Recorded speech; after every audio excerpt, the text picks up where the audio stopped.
If I was a company and I wanted to sell, or I wanted to raise capital from somebody, what should I do to pitch you? Like, what's going to make you choose me, I guess? So there's a saying, and I think it's very true.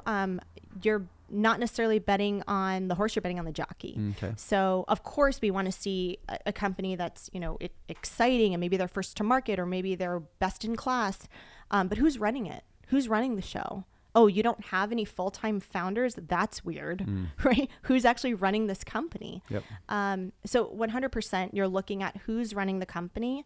And what's their background? How are they running it? Are they a technical founder? If it's a technical company, I want to know that you're a technical founder and that you have the ability to build these things or execute, not that you're constantly having to hire out to make your product, because it's not going to be sustainable. That makes a lot of sense. All right. Before we go any further, we are going to throw in an ad for this week's podcast. And as we always do, we donate 100% of the revenue from each ad, or from the ads from the show, toward a charity of the guest choosing. So what charity or mission, I guess, breaks your heart that you want us to throw some cash toward? Yeah, so there's a great nonprofit here in town called Nevada Policy Research Institute. And it's really important. They're very much focused on economic policy. And I know it sounds boring and people are like, what is that? If all of us here are like in business or in real estate or interested in business, you have to be paying attention to policy, because policy is the magic laws that legislators decide. Yes. And then it comes down and rains on us, right? Like, oh, your business is not essential, it has to be closed, or you need whatever the regulation is.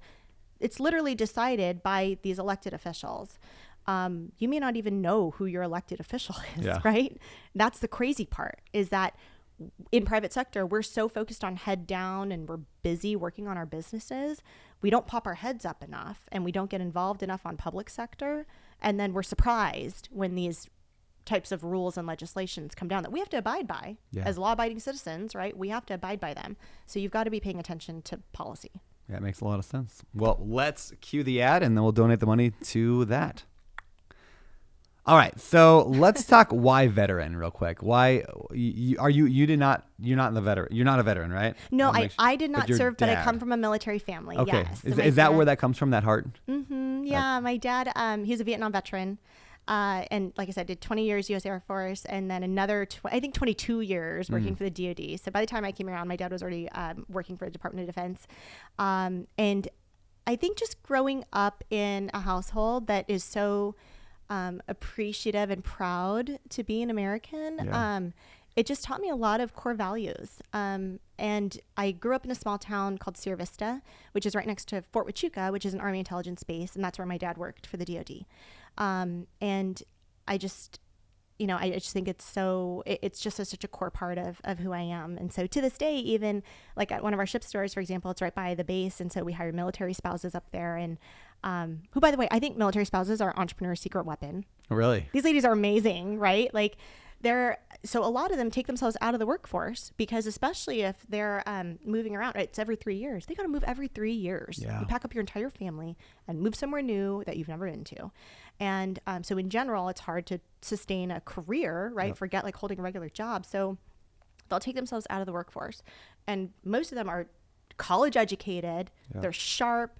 Like, they're just busy, right? They're running a household and moving and doing all the things, especially if their husband's deployed. They're running the household by themselves. And so I love hiring military spouses, because in general, they want to work part-time. They are like super on time or early. They like to decorate. Like, they're so awesome. Like, I love the military spouses that work with us. And pro tip, you don't have to pay for their health insurance. So I'm like, what is this magical part-time employee? That's awesome.